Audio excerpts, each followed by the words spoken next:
Karibuni sana marafiki wangu na mahali wangu. Siku ya leo ni siku ambao Mungu ametuma mahali hapa Canaan TV kwa ajili ya kunena kwa ajili ya maisha ya mtu. Najua siku ya leo kuna mtu ambao anaenda kubarikiwa. Nimeingia mahali hapa, najua ya kwamba kuna watu ambao wanahitaji Mungu, kuna watu ambao wanahitaji msamaha wa Mungu, na siku ya leo najua ya kwamba kuna mambo Mungu anaenda kukutendea. Kwa ajili Mungu akitumana ya kwamba ametumana. Siku ya leo nimekuja mahali hapa Canaan TV ili mpendwa niweze kuongea na wewe, nikuhubirie, nikuombee na Mungu atende mema. Kabla tujaanza, nataka kwanza niwaekee wimbo ambao inasema siri ya kuinuliwa ni maombi.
Hapana.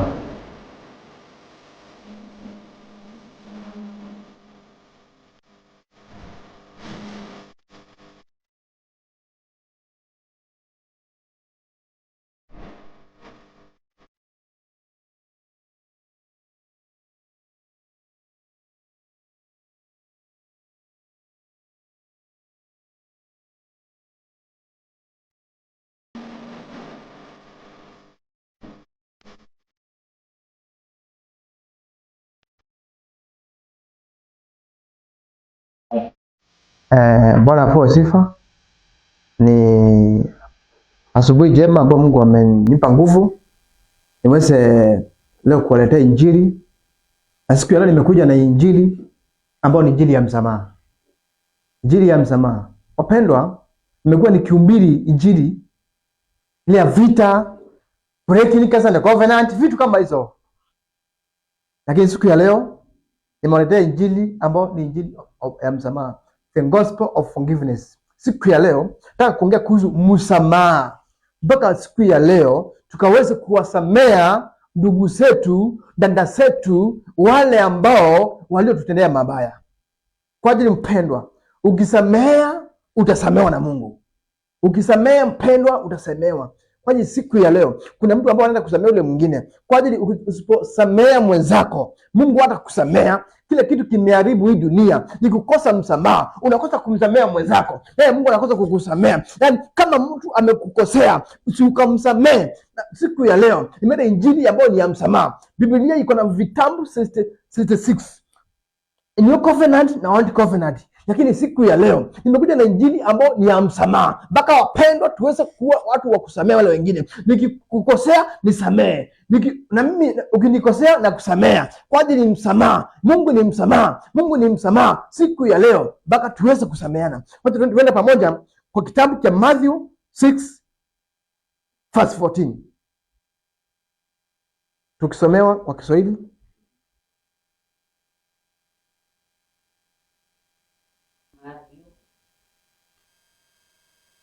Kama Matthew 6:14. Matthew 6:14 inasema hivi, maana mkiwasamehe watu makosa yao, Baba yenu wa mbinguni atawasamehe nyinyi pia. Lakini msipowasamehe watu makosa yao, naye Baba yenu hatawasamehe nyinyi makosa yenu. Amen. Nimesema kwamba mkisamea watu makosa yenu, Mungu atawasamea. Lakini usiposamea mwenzako hautasamewa. Bwana afuwe sifa. Siku ya leo kile kitu kimeleta shinda ni kukosa msamaha. Yaani unaingia kanisani, umekuta ule ndugu na huyu mwingine wamekosana, huyu na huyu mwingine wamekosana, lakini msamaha unakosekana, hata ladha ya kanisa inakosekana. Siku ya leo tukiwe watu wa kusameana, kwani mimi nasema ya kwamba tukisameana naye Mungu atatusamea. Tukisameana Mungu atatusamea. Siku ya leo nawafunza kuhusu msamaha, kwa ajili kuna hatari za kukosa msamaha, kuna faida ya msamaha na kuna sababu ya kukosa msamaha. Siku ya leo mimi nasema ya kwamba tusameane ili Mungu aweze kutusamea. Kitabu ingine Ephesians 4:32. Maandiko inasema hivi, Ephesians chapter 4 verse 32. Muwe na moyo mwema na wenye kuhurumiana. Muwe na moyo mwema na wenye kuhurumiana. Yaani unakosa kuhurumia mwingine na unakosa msamaha. Kila mmoja na amsamehe mwenzake kama naye Mungu alivyowasamehe nyinyi kwa njia ya Kristo. Tuwe watu wa kusameana kama vile Mungu alipotusamea mwanadamu na Mungu akasamea mwanadamu. Nimesema kwamba tuwe watu wa kusameana. Yaani wewe umekosa kusamea ndugu yako wa kuzaliwa pamoja, umekosa kumsamea na unangoja Mungu akusamee. Hapana. Nasema ya kwamba tusameane ili tuweze kusamehewa na Mungu kama vile Mungu alipotusamea. Tusameane wapendwa. Lazima tukaweze kuwa watu wa msamaha. Kwani mimi nasema ya kwamba tusameane ili Mungu aweze kutusamea. Mungu aweze kutusamea. Wapendwa, hakuna jambo ya maana kama kuwa na msamaha. Lazima wapendwa, tuweze kuwa watu wa kusameana kila wakati. Sio kila wakati unabeba ule mwingine au msamei. Siku ya leo wacha tukiwe na watu wa msamaha. Pia nasema kwamba Matthew 18:21 pia nasema kwamba Petro akajibu ya kwamba tutawasamea mara ngapi? Tutasamea mara ngapi? Petro akauliza Yesu, tutawasamea maadui wetu mara ngapi? Tutawasamea wale ambao wametukosea mara ngapi? Bwana afuwe sifa. Pia nasema kwamba akaambiwa kwamba wasamee 7 mara 70. Tuwasamee mara 7 mara 70. Tu watu wa kusameana, tuwasamee wenzetu kwa ajili sisi tutasamehewa. Tusipowasamea hatutasamehewa. Pia nasema kwamba tuwasamee wale ambao walipotukosea. Nikikukosea nisamee. Kama nimekukosea nisamee. Ukinikosea nimekusamea siku ya leo. Siku ya leo hakuna maana ya kubeba ule mwingine, kwa ajili wakati ambao unakosa ule msamaha, kuna vitu ambao zinakosekana. Ukikosa msamaha, kuna vitu ambao zinakosekana kwako. Tukiwa watu wa kusamea wale wengine wapendwa. Hadi unakuta hadi mnafanya kazi na mtu, lakini ule mtu amekukanyanga pale kwa kazi by mistake. Hakuwa anajua kama amekukanyanga. Lakini wewe kitu mbeba kwa uzito. Yaani umeona kama akona chuki na wewe. Hapana. Ana chuki na wewe. Mimi nasema ya kwamba tusamee ili tukaweze kusamehewa. Tuangalie Mark 11:25. Leo nitafunza leo Mark 11:25 kwa Kiswahili. Tukiwe watu wa kusameheana wapendwa. Tuwasamee wale wengine. tuwasamee wale wengine.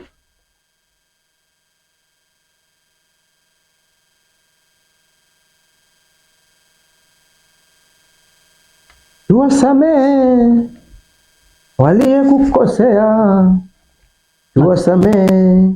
Mark 11:25. Mark 11:25. Maandiko inasema hivi. Mark 11:25.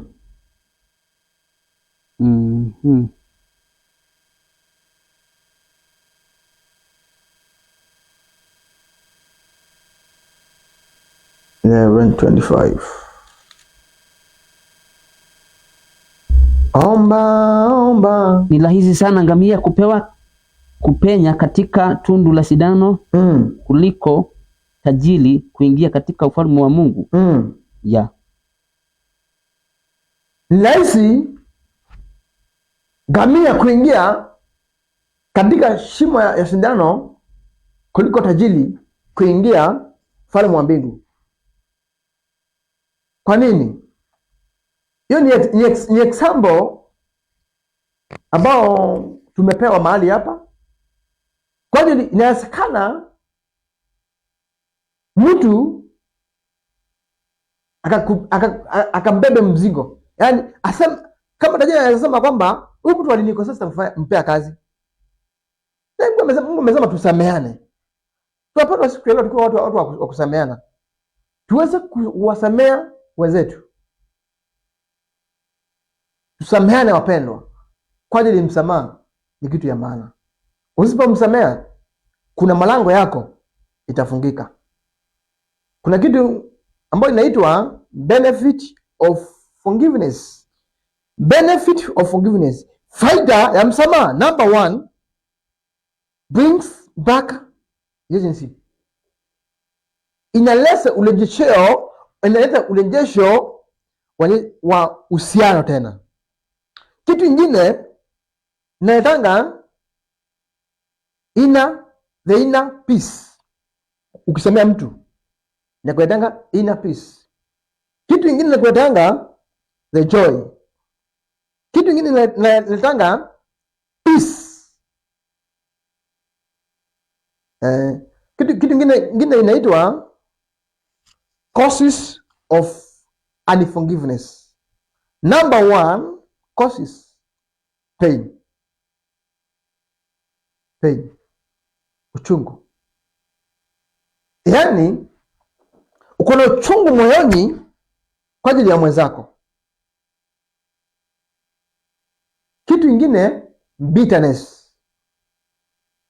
Bitterness ni moja ambao ni ya sababu ya kukosa kusameana. Ingine inaitwa hunger. Kukasirika. Kukasirika kunaletanga kukosa msamaha. Kitu kingine revenge. Yaani kama mwenzako alikufanyia hivi, unajaribu juu chini ulipisha kizazi. Hiyo ni mbaya. Usifanye hivyo. Kitu kingine carrying burdens. Unambeba mizigo ya uchungu. Unabeba mizigo ambao unabeba. Unabeba mtu alikufanyia hivi mwaka fulani wakati fulani. Tena unaongezea alifanyia tena hivi wakati fulani. Tena unakumbuka yenye alikufanyia ni nini hicho tu. Kubeba mzigo. Inaitanga unforgiveness. Inafanya watu watisameana. Kitu kingine ni shame, aibu. Inaitanga aibu. Kukosa msamaha inaitanga aibu. Kingine inaitwa losses of unforgiveness. Losses. Andika mahali. Losses. Sile hasara zinaletangwa na kukosa msamaha. Number 1, breaking relationship. Yaani hiyo inafunjanga uhusiano wako na mtu. Inafunjanga uhusiano wako na mtu. Yaani kwa ajili huyu alikukosea, hiyo inafunja uhusiano. Kama sasa hiyo wako katika relationship. Yaani ndugu amekukosea, hujamsamea. Wewe ni dada kwa relationship. Ama kwa ndoa. Mzee wako anakukosea, hujamsamea. Hiyo ndoa ni wapi inaenda? Kwa mali inaenda. Hiyo inavunjanga hiyo ndoa, kukosa msamaha. Kitu kingine inafunja fellowship with God. Inafunga fellowship with God. Kukosa msamaha kunafunja fellowship yako na Mungu. Unakosa fellowship. Kwa nini? Itaingilia wapi? Na uko na ile uchungu ndani yako. Wapenda tuondoe uchungu ili Mungu aweze kutusamea. Kitu kingine, lack of peace.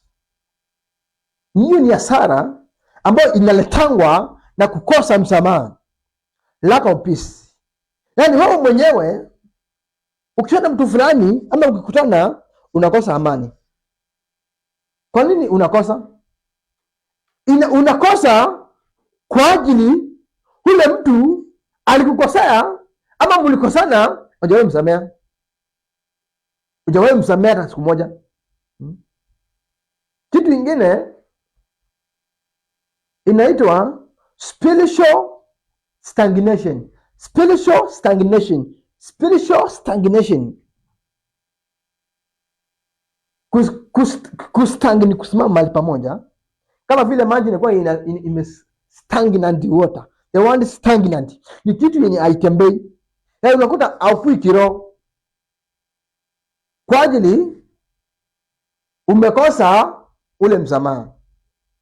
Wapendwa, tukue watu wa kusameana. Tukue watu ambao ni wa kusameana. Tukisameana, naye Mungu atatusamea. Tukue watu wa kutusamea ili hata tuweze kukua kiroho. Hauwezi enda mbele kabla haujasamea mwenzako. Unakuwa uko stagnation. Umestangi mahali pale. Hauwezi endelea. Kitu kingine inafunga baraka. Kukosa msamaha kunafunganga baraka zako. Kuna baraka ambayo Mungu amekuwekea, lakini hizo baraka haziwezi kukufikia. Kwa nini? Umekosa yule msamaha. Umekosa kumsamea mwenzako. Unakuwa hauendi, haupati baraka, haufanikiwi, hauendelei. Kama ni biashara yako iendelei, kama ni maisha yako iendelei, kwa ajili umekosa ule msamaha wa kiungu. Kitu kingine inaitwa kufunga maombi. Ukikosa kusamea mwenzako, hiyo nayo inaletanga wakati unaomba maombi yako inazuiliwa. Kukosa msamaha kunafanyanga Mungu asisikie maombi yako. Kwa ajili kuna vile unaweza enda mbele za Mungu akose kusikia maombi yako. Kwa ajili wewe unaenda pale, ambie Mungu, Mungu nafanyanga hivi, Mungu nakufanyanga hivi, natoanga fungu la 10, nasaidianga yatima, naye Mungu hataki hivyo. Mungu anataka tukue watu wa kunyenyekea na kusameana. Pia sema ya kwamba Luka 18 inapeana mfano ya watu wawili walipoenda kwa maombi, Pharisee and a tax collector. Hiyo ni example nawapea.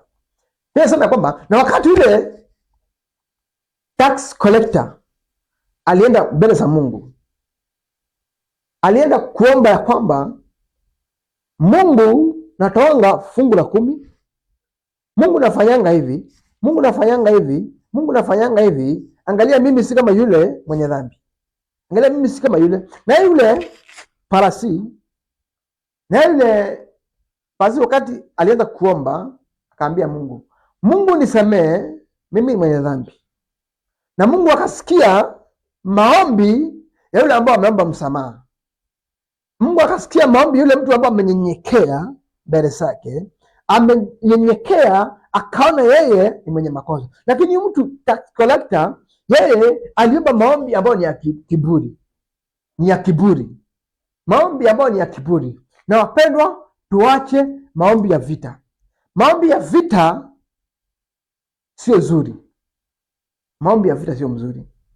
Ati mtu alikukosea, unamwombea mabaya, mara anguke na ngari, mara afanye hivi, mara angojeke, mara afanye hivyo. Hapana, hiyo haistahili. Inastahili tukue watu ambao ni wa kusameheana. Hapo Luka 18 naendelea kuelezea kuhusu mtu ambao alikuwa ni mama mjane. Yule mama mjane aliweza kwenda kwa judge ili aweze aombe judge amletee revenge yenye nilikuwa nimesema hapa Biblia, revenge, ili aweze kwenda revenge. Akaenda kwa judge, akaenda akamwambia kwamba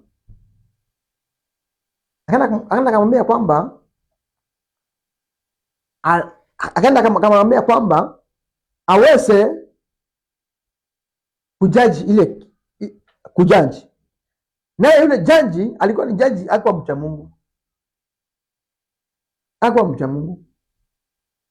na akaenda mara mingi kwake, kwenda kumwambia amfanyie revenge kwa mtu fulani, amfanyie revenge. Pia nasema ya kwamba na yule judge hakuwa mcha Mungu, akafanya revenge. Tusikue watu wa kufanya revenge. Yaani juu alikuwa tunapanga na wewe mkate napanga, ama mkate ng'ombe yake napanga. Hiyo haistahili wapendwa. Tukue watu wa kusameheana. Kwani tukisameheana kuna kitu inaitangwa the joy inarudi ukisamea mwenzako. The joy of the Lord inarudi. The joy inarudi kwako ukimsamea mwenzako. Pia peace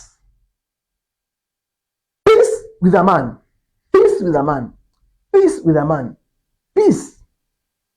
amani kwa mtu inarudi.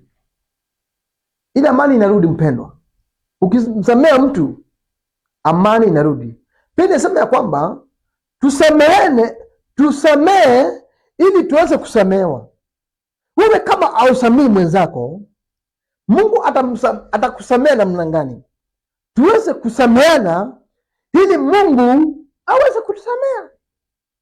Yaani unakuta hata familia zingine, kile kinaharibu familia. Unakuta wewe na ndugu yako mlikosana na hapo kitambo, miaka ya kitambo, lakini wewe mpaka saa hii na mumezeeka, ile makosa ndugu yako alikufanyia bado unaikumbuka.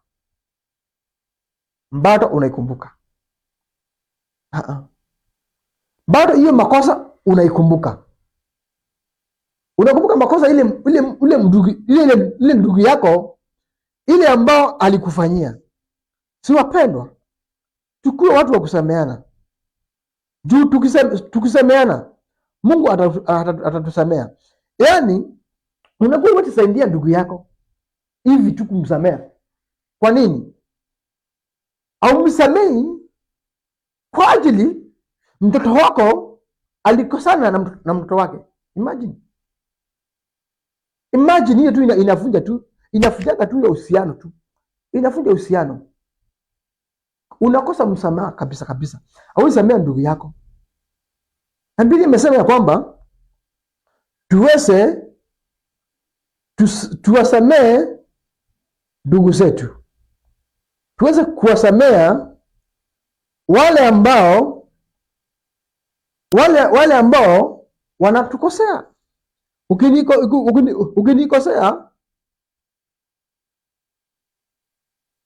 Ukinikosea nikusamee. Ukinikosea mimi nakusamea. Kama ulinikosea nikusamea. Kama nimekukosea nisamee. Pia inasema ya kwamba Matthew 5:23-24. So if you are offering or your gift without her, if your brother did something against you, leave your gift before the altar and then go. Upeleke sadaka ya msamaha. Yaani uweze tuwasamee ndugu zetu, tuwasamee wale ambao walivyotenda mabaya, tuwasamee wale ambao wanatukosea. Kwa hiyo tusiposameana hakuna mahali tunaenda. Yaani mnakosana na huko, na hiyo chuki inalete bitterness na inaletanga kitu inaitwa fighting and quarreling. Bitterness, uchungu unaletanga kitu ambayo inaitwa bitterness and quarreling. Uchungu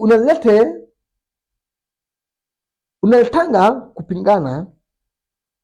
kupingana wenyewe kwa wenyewe. Mwala kupingana, hadi mnapingana tu bure tu kwa ajili ni kukosa msamaha. Mimi nasema kwamba tusipingane. Lakini bitterness inazaanga kupingana. Inazaanga kupingana. Yaani mnapingana tu bure tu kwa ajili ya kukosa msamaha. Unakosa msamaha, inakuwa ni vita kwa familia. Yaani kama mimi ni kuhani na kuna rafiki yangu ambao alinikosea pande ya huduma,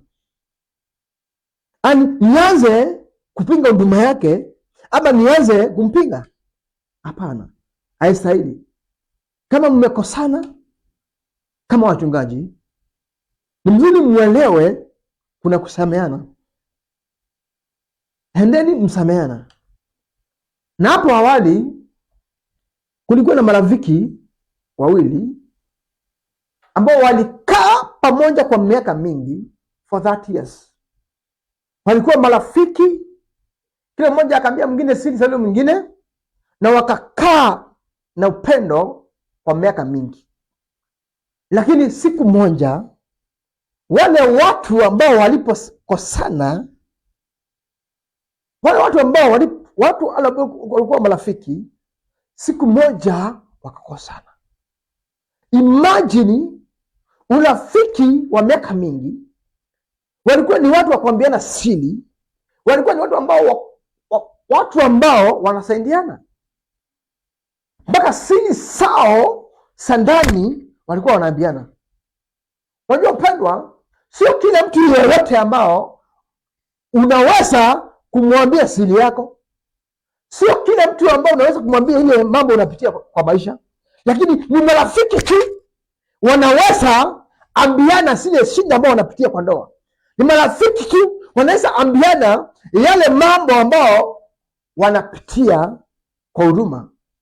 Pia ni marafiki ambao wanaweza ambiana ile mambo ambao wanapitia katika biashara. Lakini pendwa, hao watu walipokosana walifunja relationship. Walifunja relationship mbali. Hiyo tu, wamekaa miaka mingi na wamekosana kwa kitu ambao ukifuatilia ina sababu wakakosana. Wakati walipokosana wakafunja ule uhusiano. Na pia ukikosa kumsamea mtu, Mungu naye anaweza kukusamea. Na ukikosa kumsamea mtu inaletanga kufunga relationship, friendship yako na Mungu. Utawezana bila sababu ya kwamba tupendane.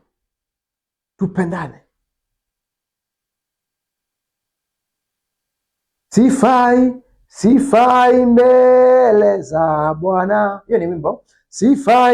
Sifai mbele za Bwana, hata nikitoa mali yangu na kuwapea masikini, kama sinayo upendo, mimi si kitu kabisa. Hata nikitoa mali yangu, hata nikiwapea masikini, kama sinayo msamaha, mimi si kitu kabisa. Hata ukifanya nini, hata usaidie nani, ufanye nini, hauna upendo, hauna msamaha, wewe mbele za Mungu, wewe sio kitu kabisa. Wewe sio kitu. Kwa ajili Biblia inasema kwamba tusameane, tuweze kusameana. Pia kuna rafiki yangu mwingine alikuwa anashiriki mahali, ni vitu ambavyo vilitendeka. Kuna rafiki yangu alikuwa anashiriki chini ya mchungaji fulani, na siku moja ule rafiki yangu wakakosana na baba yake wa kiroho. Na wakati walipokosana, yeye akajitenga na akafungua huduma yake, na kwa rehema za Mungu hiyo huduma yake ikakua na akapata watu wengi, na ikawa amesahau yule baba yake. Sasa wacha Mungu, baba yake wa kiroho mwenye aliyemlea, na kaanza kuwa anapinga yule baba yake mwenye alimlea. Lakini siku moja mambo yule mchungaji ikaenda mlama, akawa na maskando na makaisi. Ilibidi aende kwa yule mchungaji alikuwa baba yake wa kiroho mwenye aliyomlea, haweze kwenda kumwomba msamaha. Pia hiyo ni njia ya kwamba kama ni mchungaji, baba yako wa kiroho mlikosana, ni vyema mwende msofu, ni vyema mwende kusameana. Kama wewe ni mtoto na umezaliwa na baba yako mzazi wa kuzaa, tumbo kwa tumbo, ni mzuri uende usamee baba yako, ukaweze kwenda kumsamea baba yako. Na kama wewe ni mzazi na umekosana na watoto wako, ni mzuri uende kwa watoto wako, uende msameane. Kwa ajili msamaha ni kitu ya muhimu sana. Tukue watu wa kusameana. Na kama uko mahali pale kwa ndoa, kama uko pale kwa ndoa na mke wako anakusamea, kama vile mimi nimeona kuna familia, mke wangu anaweza nikosea pale kwa nyumba, bila sema ya kwamba tusameane. Yaani mimi mke wangu amenikosea, na maana niwezi kukaa chini tusolve ile mambo na tusameane. Mimi nabeba mizigo yangu ninahama, naenda kuishi maisha yangu. Uende hiyo maisha yangu itakuwa successful. Kwani Biblia inasema ya kwamba tuweze kusameana. Tuweze kusameana. Yaani kwa ajili mimi mwenyewe nimekosa na familia yangu, mimi nikose kuwasamea wapendwa, hiyo ndoa haitasimama. Lakini wakati ambao unasamea mwenzako, nayo Mungu anakusamea. Kama vile Matthew imesema, Matthew 6:14, wale ambao wameingia kama nimeendelea, Matthew 6:14-15. Pia nasema kwamba tusameheane ili Mungu aweze kutusamea. Mungu awabariki sana na watendee mema. Siku ya leo ni siku ambayo unajua kwamba Mungu anatenda mema kwa maisha yako. Kwa hiyo siku ya leo ni injili ya msamaha. Ni injili ambayo ni ya kusameana, kuwasamea wale wengine waliotukosea, tuwasamee. Kwa hiyo usiposameana, Mungu atasikia maombi yako. Utakuwa na amani. Hata kuwa na vision na Mungu, na utakuwa kitu ndani spiritual stagnancy. Kwa watu wa kusameana wapendwa, na Mungu awabariki sana na watendee mema. Amen.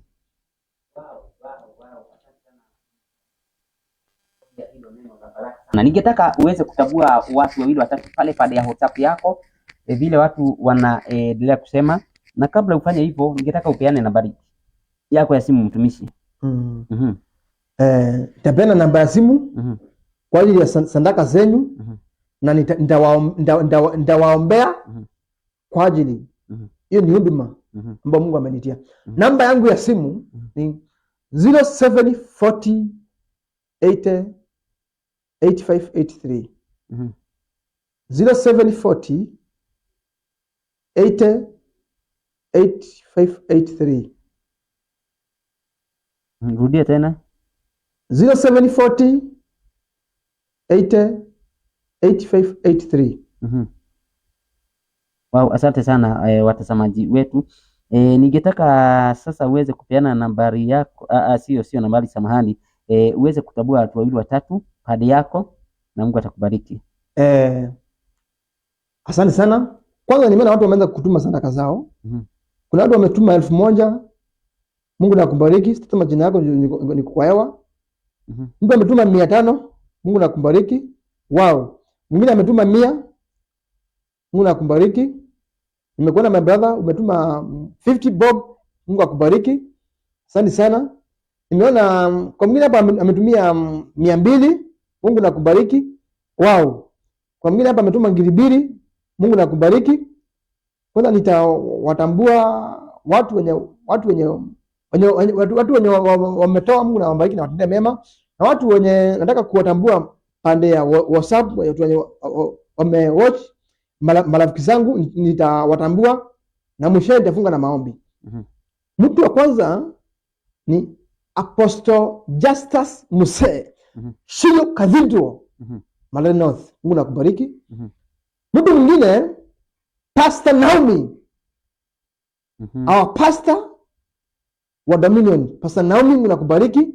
Mtu mwingine ni rafiki yangu, tunafanya naye biashara pale Mbezi. Yeye huuza viatu. Mungu nakubariki.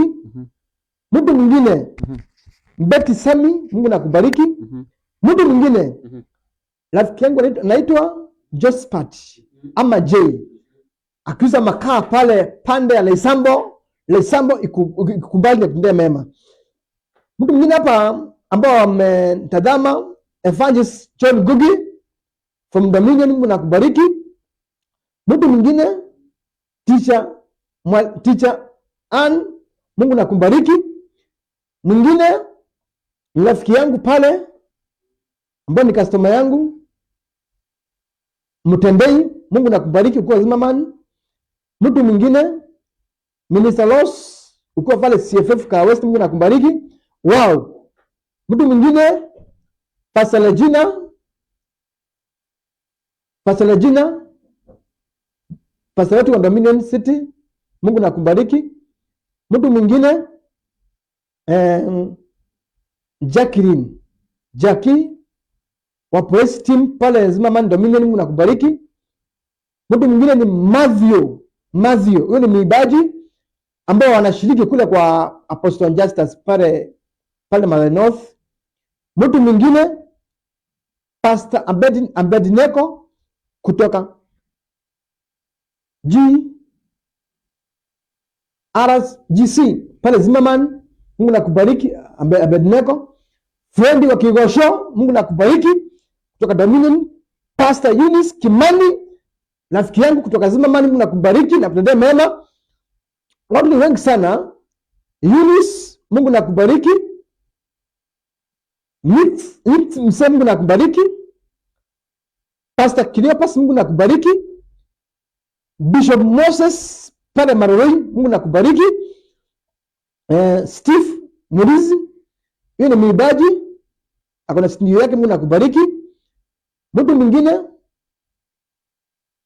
Apostle Paul Murithi wakitengela Dominion, Mungu nakubariki. Watu ni wengi sana ambao wanaendelea na kuwatch. Kuna pia Boss Maina, Mungu nakubariki. John kutoka West, Mungu nakubariki. Mwangi wazima mani, Mungu nakubariki. Patrick 44, Mungu nakubariki.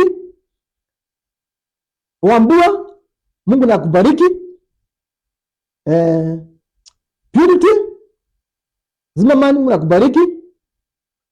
Pastor Simon Chitui, Mungu nakubariki. Watu ni wengi sana. Pastor Muse, Mungu nakubariki. Na Mheshimiwa, Mungu nakubariki, nimekuona. Na Pastor Friend Kirima, Mungu nakubariki. Pastor Steve Fundi, Mungu nakubariki. Pastor Fundi, Mungu nakubariki. Watu ni wengi sana ambao wananitazama. Mungu nawabariki. Na Apostolo Maliko, Mungu nakubariki. Askofu wetu wa Dominion. Na bila kusahau siku ya leo niko na ibada pale kanisani pale Dominion City Church Zimmerman, nitakuwa pale. Karibuni sana tufanye hili ibada. Ni ibada ambayo ni ya Holy Communion, pia nawafunza na wapea Holy Communion. Nitakuwa pale Zimmerman kuanzia 6 mpaka saa 2. Mungu nawabariki sana.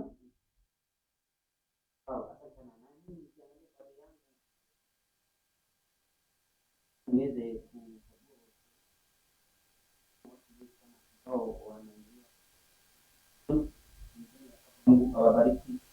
Niseme ya kwamba Mungu awabariki sana kwa sababu ya kutazama program zetu. Asante sana. Ninaona mtu ambaye anaitwa Jen. Asante sana Jen kwa sababu ya kuweza kutazama program ya siku ya leo. Naona mtu ambaye anaitwa Pastor P Getimo. Pastor V Getimo. Ndio pastor wetu wa Dominion mwenye kuna yeye na mtu mzuri wa baraka. Wow, asante sana watazamaji wetu. Naona mwingine anaitwa Naomi. Mungu nakubariki. Wow, asante sana. Naona mwingine anaitwa Kate. Asante sana Kate kwa sababu ya kuweza kutazama. Kate, Mungu nakubariki. Asante sana kwa sababu ya kutazama Kate, shabiki wetu sana. Ninaona mwingine hapa anasema anabarikiwa sana, anaitwa Pastor Piga Timo. Naomi Paul unasema God remember our families. Hallelujah. Evangelist John M.N. called to be an evangelist. Evangelical icon of the land. Huyo anaitwa Evangelist John M.D. Pastor Justus Musei unasema very powerful. Fredi wa Kigosho unasema ni moto sana. Pastor Paul unasema following live from Keno. Asante sana Pastor Paul. Naona Dante unasema powerful. Dennis Mutebei Kimathi unasema unatutazama. Naona Pastor Pige Timo, asante sana. Apostle Paul Muleithi unasema tuned in. Asante sana Apostle Paul P Muleithi, Mungu akubariki sana. Naona Stephen Kalima unasema forgiveness. Wow, powerful. Pastor P Getimo, Mungu akubariki. Jacqueline Nason unasema karibu huku mtumishi. Pastor Nicholas, welcome. Asante sana watazamaji wetu. Naona watu ni wengi. Pastor P Getimo amebarikiwa sana, ameigia sana kwa fujo. Pastor P Getimo, Mungu akubariki sana. Wow, asante sana, mbarikiwe. Kutoka studio B, majina yangu naitwa Bera wa Jomo, na usisahau ya kwamba kila siku ya Jumatatu pale usiku kutoka saa 1 mpaka saa 4 za usiku tunakuanga na kigosho hapa studioni ambayo huaga inaongozwa na mimi Bera wa Jomo. Ninapowaombea pia baraka, Mungu na ambariki. Na baada ya maombi nitawaacha na wimbo. Amen. Nitawaacha na wimbo wimbo moja. Amen. Baba, ni asante wewe, Mungu mkuu, Mungu shemlele. Baba, nakushukuru kwa neema zako, nimeingia mahali hapa. Mungu ulioniita kwa ajili ya kazi yako. Baba, nimeingia mahali hapa hewani Baba kuongea na watu wako. Na Baba, siku ya leo umeniongoza na kunilinda Baba. Baba, ninakushukuru. Hakuna Mungu mwingine aliye na uwezo. Baba, nimeingia Canaan TV my Father, Canaan TV my Father. Mungu ushe milele. Kwani Baba ya ujumbe ambao Mungu ulionipa siku ya leo, ili Baba nikaweze kuwafikia watu wako. Baba, nimenena na watu wako kuhusu msamaha. Watu waweze kusameheana Baba. Kwa Biblia inasema ya kwamba tusamehe ili tuweze kusamehewa. Baba, ni asante. Baba, ninaachilia kwa njia sahihi roho ya msamaha, roho ya msamaha, roho ya kusameheana, roho ya msamaha, roho ya kusameheana kwa njia sahihi. Ninaachilia roho ya msamaha, roho ya kusameheana, ninaachilia roho ya kusameheana siku ya leo. Natangaza ya kwamba wacha Jehova nchi yetu ya Kenya ikawa nchi ya msamaha, nchi ya kusameheana. Baba, ninaombea familia zetu sikawe familia za kusameheana. Wacha Jehova Baba, ninaomba wacha siku ya leo ukatie kitu ndani yetu, kitu ya msamaha. Wacha Jehova kwa njia siku ya leo wale ambao hawana utu, hawana huruma, siku ya leo my Father wakawa watu wa kusameheana kwa njia siku ya leo. Biblia inasema ya kwamba tuweze kusameheana ili tukaweze kusamehewa. Baba, ni asante. Baba, ninaomba ninapotoka mahali hapa studio my Father, Mungu kawabariki. Baba, kuna wengine ambao wametoa sadaka zao, wametuma ngiri 2, ngiri 3, 150, 150, 200. Nasimekisha my Father, ninapotoka mahali hapa pesa zao sio bure. Wale ambao wametoa pesa zao Baba sio bure. Mungu wabariki. Naombea kazi zao, naombea ndoa zao, naombea kazi zao. Baba, ni asante kwa kuwa Jehova unaenda kutenda mema kwa maisha yao. Baba, unaenda kutenda mema. Baba, tangaza ya kwamba hata wale ambao wamepanga mabaya kwa ajili ya maisha yao, ninakataa roho ya revenge, ninakataa roho ya bitterness, ninakataa kila mauchungu. Wacha Jehova watu wako kwa watu wa kusameheana. Mungu wabariki, Mungu watendee mema. Ninapotoka mahali hapa kuelekea nyumbani Baba, Mungu nibariki, Mungu nilinde. Baba, ninaomba hata mwenye TV namweka mbele zako. Baba, namwombea kibali. Baba, nasema ni asante pia kunikaribisha mahali hapa. Mungu wa rehema, mrehemu, mtendee mema. Mungu ushe milele. Naomba na kuamen. Amen. Asante sana watazamaji wetu, mbarikiwe sana kwa sababu ya kuweza kututazama. Kama uko hapo na ungetaka kuja hapa studioni, unaweza pokea nambari yetu ya simu hapo kwa screen yako, na unaweza nena nasi moja kwa moja na Mungu atakubariki. Asante sana. Kutoka studio B ni mimi wako Nixon Muse. Naona kuna mtu mwingine ambaye ameingia tukimalizia hapa. Muse, ni wengi sana wameingia. Nixon Muse Apostle from pale Kenyatta na Mungu nakubariki. Wengi sana. Paul, Mungu akubariki kwa pale Zimmerman. Abariki kazi yako. Amen. Na hasa nimekuona, Mungu akubariki. Watu ni wengi. Mungu nakubariki. Amen. Watu ni wengi sana. So mbarikiwe sana watazamaji wetu. Bishop Steve Musembi, Mungu akubariki pale kwa West. Ni wengi sana. Amen. Mbarikiwe sana hadi wakati mwingine. Ni mimi wako Bera wa Jomo. Mlikuwa na Apostle Nicholas. God bless you.